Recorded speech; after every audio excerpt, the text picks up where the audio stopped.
All right, so for this, we are identifying parts of an expression. So for the first one, it's asking for the coefficient. Remember, we say that's like the co-pilot. It's co-piloting the variable.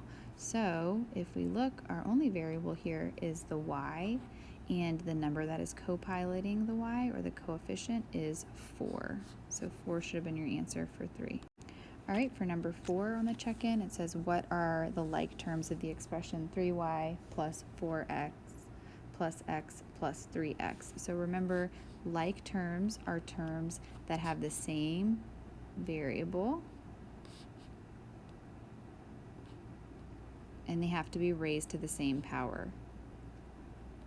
So you can't have like an x squared and an x are not going to be like terms. So looking here, we've got a y, 3y. We don't have any other y's.